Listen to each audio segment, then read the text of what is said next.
Video को start करते समय बता दें कि एक पेन और एक कॉपी उठा लो और उस स्वर्णिम कलम से स्वर्णिम भविष्य को लिख डालिएगा। हम इस वीडियो को 10 मिनट में खत्म करेंगे।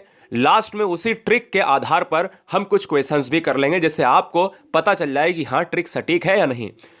समास यहां पर हेडिंग डालिएगा। दोस्तों याद रहे कि आपको ये कोई भी किसी भी टीचर ने ऐसी ट्रिक बताई नहीं होगी आज तक।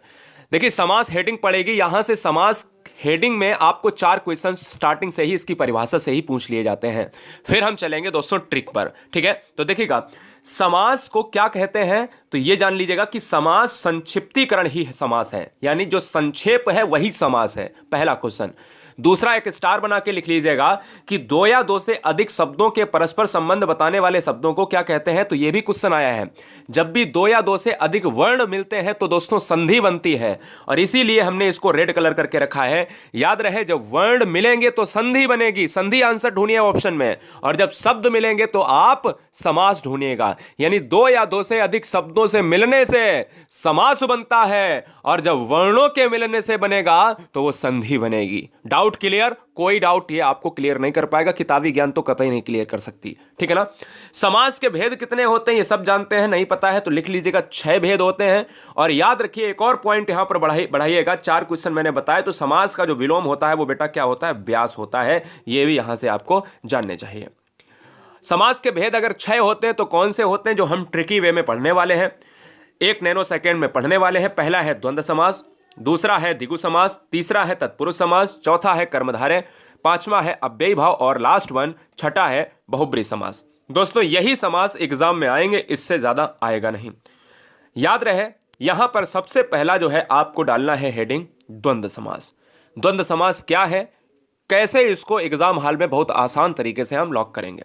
सबको पता होता है कि भाई उसमें देख लो द्वंद्व समास में कि ये वाला आपको चिन्ह दिख जाए तो बस वही आंसर है। ये गलती मत करना, ये चिन्ह दोस्तों अव्ययी भाव में भी मिलता है। जो आपको आज डाउट क्लियर, क्योंकि अधूरा ज्ञान लेते हैं बच्चे, वही अगर खतरनाक होता है। जैसे अगर मैं आपसे ये कह दूं, ये बताओ रात रात में कौन सा समास है, रात और रात में कौन सा समास है, तो बहुत से बच्चे कहेंगे द्वंद्व है, जो पूरी तरीके से गलत है, क्योंकि आपने देख लिया योजक चिन्ह। तो आपका ज्ञान भैया बिल्कुल पूरी तरीके से नष्ट हो गया, जिनको नहीं पता है, ठीक है ना। अगर मैं आपसे बात करता हूं द्वंद्व समास क्या होता है, सबसे पहले ये पढ़ो, बाद में हम अव्ययी पढ़ेंगे।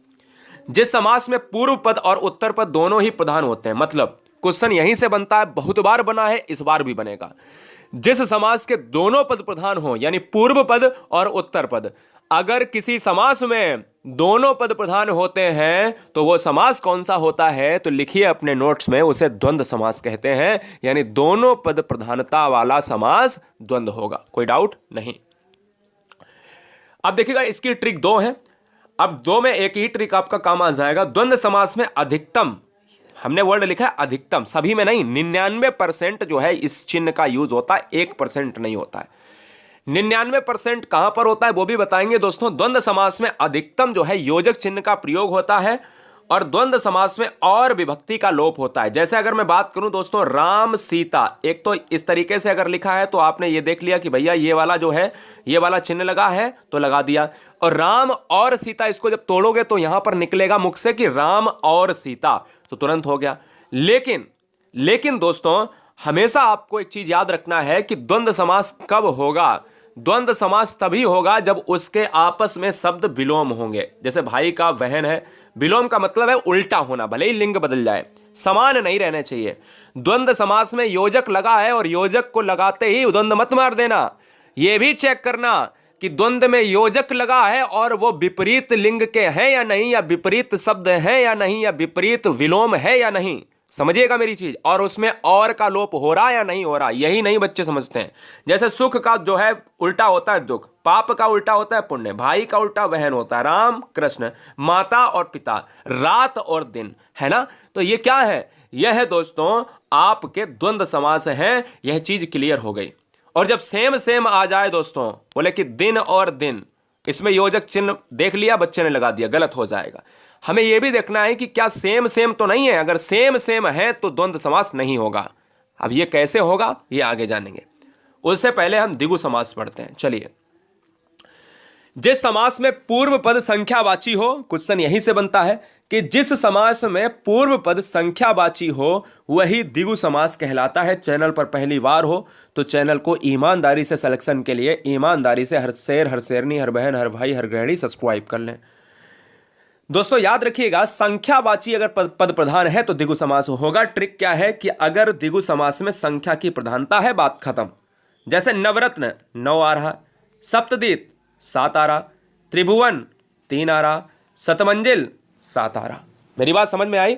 बहुत आसान भाषा में आप सभी को हम चीज़ों को बता रहे हैं। कोई बच्चा ये नहीं कह सकता है कि भैया हमारा कोई क्वेश्चन गलत हो गया। जहां पर डिजिट होगा वहां पर बेटा क्या होगा, द्विगु समास हो जाएगा।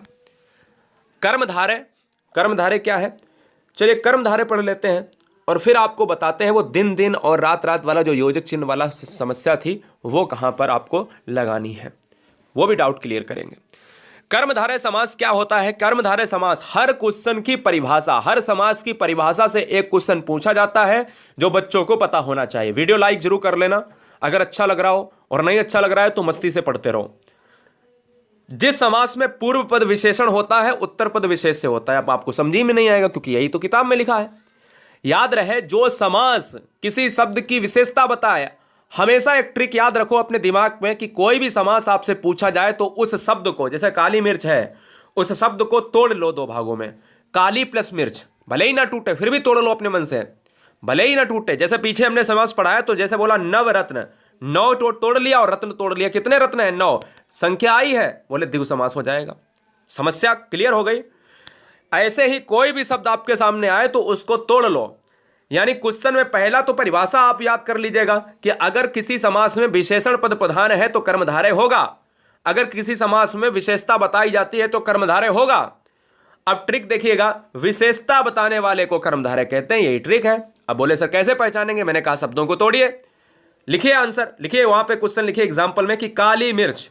अब मैंने अगर लिखा भी भाई कि काली है और एक तरफ लिखा मिर्च है, क्लियर है? तो ये मिर्च कैसी है दोस्तों? काली है। ये मिर्च की विशेषता है कि वो काली है। अगर मैं पूछूं कि तुम्हारे पास कैसा कोट है या तुम्हारा कैसा रंग है, बोला कि मेरा रंग जो है सफेद है, मेरा रंग काला है, तो उसके रंग की विशेषता है कि दोस्तों वो काला है। या मैं कहूं कि रमेश जो है बहुत ईमानदार लड़का है, तो उसकी क्या विशेषता है कि वो ईमानदार है। इसी तरीके से इस मिर्च की क्या विशेषता है? लाल है, नीली है, पीली है, हरी है। तो लाल मिर्च जो है कैसी है? या तो लाल होगी, लाल मिर्च भी कहीं ना कहीं कर्मधारय है, काली मिर्च भी कहीं ना कहीं कर्मधारय है। इसी तरीके से कमल कैसा है? नीला है ना? तो दोस्तों याद रखिएगा, यहां पर पीतांबर को आप थोड़ी देर के लिए अभी हटा दीजिएगा। पीतांबर क्यों हटा दीजिएगा मैं बताऊंगा। चंद्रमुखी, मुख कैसा है? चंद्रमा सा। सिंपल सी बात समझिएगा, सिंपल सी बात समझिएगा। अब पीतांबर दोस्तों क्यों? पीतांबर देखिएगा, पीला है अंबर कह सकते हो, लेकिन पीतांबर जब आपके ऑप्शन में बहुब्री ना हो तब आप कर्मधारय लगाइएगा। अभी मैं बताऊंगा कर्मधारय और बहुब्री में क्या फर्क है। सबसे पहले वो आपको जो है ये वाला डाउट क्लियर कर देते हैं जो मैंने वहां पर बताया कि द्वंद्व समास में क्यों ना लगाएं। जो योजक चिन्ह वाला है ये अधूरा ज्ञान आपका खत्म करते हैं। सबसे पहले अव्ययी भाव को यहां पर हेडिंग डालिए और उसमें लिखिएगा कि ऐसा कौन सा समास है, क्वेश्चन में पूछ सकता है, ऐसा कौन सा समास है जिसका पहला पद प्रधान होता है, तो दोस्तों अव्ययी भाव हो जाएगा। क्वेश्चन की ट्रिक लिखिएगा कि प्रत्येक उपसर्ग वाला समास अव्ययी भाव कहलाता है। अब आप कहोगे उपसर्ग क्या होता है? तो शब्द के आगे जो लगता है उसको उपसर्ग कहते हैं। शब्द के आगे जो लगता है उसको उपसर्ग कहते हैं। जैसे अगर मैं बात करूं कि प्रतिदिन, तो दिन के आगे प्रति लगा है तो ये प्रतिदिन, दिन के आगे प्रति लगा है, यही दोस्तों उपसर्ग होता है। याद रहे कि दुनिया का कोई भी शब्द है तो उसको तोड़ना पड़ेगा समास के लिए। ये मैं ट्रिक बताता हूं, ये कोई आपको नहीं बताएगा। ना किताब में लिखा होगा कि शब्द को तोड़ के तब आप समास करिए, मैं बताता हूं आपको। ना कोई यूट्यूब चैनल वाला बताएगा आपको, क्योंकि आपको ऐसी ट्रिक बता रहा हूं जिससे एग्जाम में 100% में आपको सोचना ही नहीं पड़े कि अरे ये भी हो सकता है क्या, ये भी हो सकता है। 2 ऑप्शन में कंफ्यूजन नहीं, सिर्फ एक होगा, धुआं धुआं करना है उसी एक ऑप्शन को। देखिए दोस्तों, दुनिया का कोई भी आपके पास शब्द हो तो उसको तोड़ लिया करिएगा। प्रत्येक उपसर्ग का मतलब है कि आप स्थान के आगे देखिए यथा लगा है, हमने कहा आ धन जीवन, जीवन के आगे आ लगा है, आंसर क्या हो गया? अव्ययी भाव। दिन के आगे प्रति तो उपसर्ग है, अव्ययी भाव। समय के आगे यथा उपसर्ग है, अव्ययी भाव।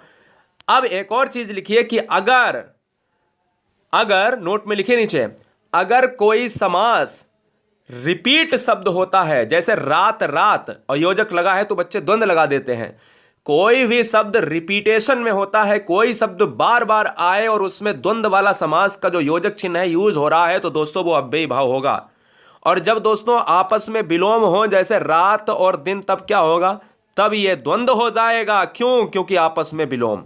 आपस में जब विलोम ना हो दोस्तों, तो याद रखिएगा, क्या याद रखिएगा दोस्तों, तो वहां पर अव्ययी भाव होगा। क्लियर है? याद रखना है। और जब रिपीटेशन में हो तो दोस्तों वहां पर आप क्या लगाओगे? आप अव्ययी भाव लगाओगे। और जब ना रिपीटेशन में हो, जब विलोम हो, तो द्वंद्व लगाओगे। ठीक है, चलिए। बहुब्री समास क्या होता है? बहुब्री समास दोस्तों देख लेते हैं क्या होगा। चलिए, बहुब्री समास वो होता है कि जिस समास में दोनों पदों के माध्यम से एक विशेष तीसरे अर्थ का बोध होता है। नीचे लिखो, एक हेडिंग नोट बना के नई हेडिंग लिखाता हूं। ऐसा समास जिसका कोई भी पद प्रधान नहीं होता है, वो बहुब्री समास कहलाता है। ठीक है, याद रखिएगा। दशानन 10 मुख हैं जिसके, अर्थात रावण। ठीक है, मेरी बात समझ गए? बहुत बढ़िया। दोस्तों आप समझ गए होंगे कि कहीं ना कहीं जो समास होता है बहुब्री में, वो तीसरे पद की प्रधानता की बात करता है। तीसरा अर्थ निकलना चाहिए। जैसे उस शब्द में कुछ नहीं है। जैसे अगर हमने बात करी, फिर से मैं रिपीट कर रहा हूं, दशानन 10 मुख हैं जिसके, अर्थात रावण। दशानन में रावण का तो जिक्र नहीं है, लेकिन आनन का मतलब है कि 10 मुख हैं, तो एक ही बंदा है, और एक बंदा है वो रावण। नीलकंठ भगवान किसकी? शंकर की बात कर रहा है। नीलाकंठ है जिसका लंबा है उधर, भगवान गणेश जी। गिरधर, गिरि को धारण करने वाले, अर्थात भगवान श्री कृष्ण। इन सभी में शिव जी हुआ, रावण हुआ, या गणेश जी हुए, श्री कृष्ण। ये क्वेश्चन पूछा जाएगा, लेकिन क्या इसमें ये जिक्र है? नहीं है। क्या नीलकंठ में भगवान शिव का जिक्र है? नहीं है। इसको निकालना पड़ेगा, इसको भी निकालना पड़ेगा, इसको भी निकालना पड़ेगा। बहुब्री तो बहुत आसान होता है। अब दोस्तों तत्पुरुष की अगर मैं बात करूं, तो आपको मैं बता दूं, यहां पर आपको 4, यहां 5 कर लेना। ठीक है ना, छठा हो गया था, 5 कर लेना बहुब्री में। छठा है तत्पुरुष। जिस समास में पूर्व पद गौड़ तथा उत्तर पद प्रधान हो, तत्पुरुष समास कहलाता है। यानी पहला पद जिसमें पूर्व पद प्रधान होगा, तो वो दोस्तों आपका अव्ययी भाव। जिसमें उत्तर पद प्रधान होगा, वो तत्पुरुष। ध्यान दीजिएगा, मेरी बात ध्यान दीजिएगा। अगर क्वेश्चन में पूछा जाए पहला पद प्रधान तो अव्ययी भाव, दूसरा पद प्रधान तो तत्पुरुष, दूसरे पद को ही उत्तर पद कहते हैं। तत्पुरुष समास के 6 भेद होते हैं। एक कर्म तत्पुरुष, करण तत्पुरुष, संप्रदान तत्पुरुष, अपादान तत्पुरुष, संबंध तत्पुरुष और अधिकरण तत्पुरुष। क्वेश्चन में यहीं से पूछा जाता है। तत्पुरुष थोड़ा सा आपको कठिन लगता है जब क्वेश्चन में ये पूछ देता है कि ये बताओ रोगग्रस्त में कौन सा समास है। ठीक है ना, और ऑप्शन में आपको ये 4 ऑप्शन दे देगा, इनमें से है तो तत्पुरुष, लेकिन कौन सा तत्पुरुष है। अगर आपसे कह दे कि रोग मुक्त में कौन सा समास है, तो भैया दिक्कत है। रोगग्रस्त में अगर देखा जाए तो करण भी आ जाता है। और रोग मुक्त की बात, जब कोई चीज अलग हो रही, रोग बिल्कुल जा रहा है, मुक्त हो रहा है शरीर से, तो अपादान तत्पुरुष, क्योंकि से आ रहा है। समझिए ट्रिक क्या है कर्म तत्पुरुष में। तो कर्ता ने कर्म को, हमेशा कर्म के साथ जो आपका विभक्ति होता है वो को का लोप होता है। जैसे मतदाता, मत को देने वाला, आंसर क्या होगा? कर्म तत्पुरुष।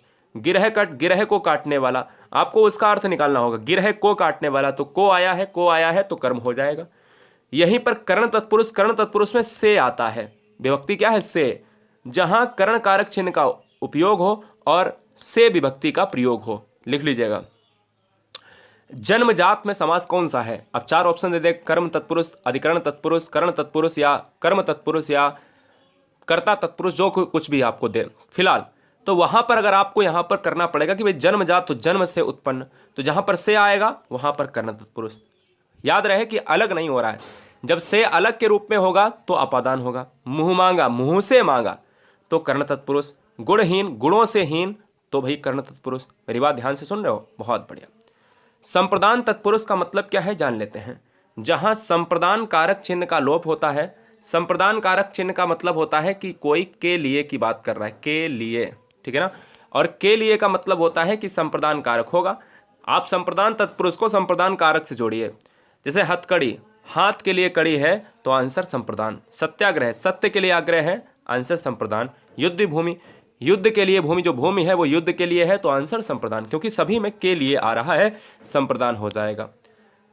जहां अपादान की बात करें तो अपादान हेडिंग डालिएगा। अपादान में क्या होता है? अपादान में दोस्तों अलग होता है। नोट कर लीजिएगा कि जब कोई चीज अलग हो रही हो। जैसे धनहीन, धन गया, धन से हीन, भाई धन जिसके पास नहीं है वही तो धनहीन है। भयभीत, भय से भीत, इसमें भी से आएगा, लेकिन फर्क इतना है कि इसमें जो है अलग नहीं हो रहा है और इसमें अलगाव हो रहा है। करण में साधन के रूप में होता है और अपादान में अलगाव के रूप में होता है। जन्माग्न, जन्म से अंधा, पूरी तरीके से आप याद रखिएगा। ठीक है ना। संबंध तत्पुरुष और अधिकरण तत्पुरुष दो बचे हैं, देख लीजिएगा। संबंध में क्या होता है, जहां पर रिलेशन को दिखाया जाए, जहां संबंध कारक चिन्ह का उपयोग होता है, जैसे प्रेम सागर। और संबंध कारक में क्या आता है, या तो का आएगा या की आएगा या के आएगा। ये हमेशा काकी के बराबर संबंध, ये आपको याद कर लेना है। याद रहे कि को आता है कर्म में, इसमें देखिए को कहीं नहीं है। संबंध तत्पुरुष में प्रेम सागर, प्रेम का सागर, काकी के आए अगर तो संबंध तत्पुरुष होगा। दिनचर्या, दिन की चर्या, संबंध तत्पुरुष। भारत रत्न, भारत का रत्न, संबंध तत्पुरुष, क्योंकि का की का इस तरीके से अगर आ रहा है तो संबंध तत्पुरुष होगा। अधिकरण तत्पुरुष में क्या होता है, तो अधिकरण तत्पुरुष की जो विभक्ति होती है वो में होती है, पर होती है। नोट कर लीजिएगा, जो मैं लिख रहा हूं उसको नोट करिए। जहां अधिकरण कारक चिन्ह का प्रयोग हो, मतलब यही तो चिन्ह है, यही तो चिन्ह है। और इसमें कौन से चिन्ह थे, काकी के, जो मैंने लिखाया है आपको। जैसे नीति निपुण, नीति में निपुण में आया है, अधिकरण हो जाएगा। आत्मविश्वास, आत्मा पर विश्वास, अधिकरण हो जाएगा। घोड़े पर सवार, घोड़े पर सवार, अधिकरण तत्पुरुष हो जाएगा। तो चलिए हम दो क्वेश्चन करते हैं कि किस समास में शब्दों के मध्य में संयोजक शब्द का लोप होता है। अब देखते हैं कि भाई आपने कितना पढ़ा है। तो हमने कहा कि संयोजक शब्द का जो प्रयोग होता है वो किसमें होता है, योजक चिन्ह की बात करें। अब ध्यान रहे, योजक चिन्ह केवल द्वंद्व समास में ही प्रयोग होगा। वो एक अपवाद के रूप में अव्ययी भाव की बात करता है, क्योंकि क्वेश्चन की परिभाषा ही द्वंद्व समास की है, जहां पर योजक चिन्ह प्रयोग हो, संयोजक चिन्ह प्रयोग हो। वो हमारे पूर्व पद संख्यावाची शब्द है, तो आंसर सिंपल सा है कि द्विगु समास हो जाएगा, क्योंकि कहीं ना कहीं हमारा संख्यावाची जो डिजिट बताता है वो ऑप्शन डी हो जाएगा। एक और कर लेते हैं, जन्माग्न। तो मैंने कहा जन्म से अंधा, तो से किस में आएगा, तत्पुरुष में आ जाएगा। इसी तरीके से यथा स्थान, अगर कोई दुनिया का कोई भी शब्द है, अगर उसमें उपसर्ग लगा स्थान के आगे तो उपसर्ग लगा है तो वो अव्ययी भाव तो जाएगा, तो लेकिन उसका विग्रह क्या होगा, स्थान के अनुसार, है ना। एक और कर लेते हैं, जिस समास में दोनों पदों के माध्यम से एक विशेष तीसरे अर्थ का, भाई दोनों पदों के माध्यम से तीसरा अर्थ निकले, तो मैंने कहा था दशानन, लंबोदर, तो क्या हो जाएगा, बहुब्री हो जाएगा। ये वीडियो कैसी लगी आप सभी कमेंट बॉक्स में जरा जरूर बताइए। नीचे टेलीग्राम की लिंक है पीडीएफ को प्राप्त करने के लिए, गुरुजी वर्ल्ड का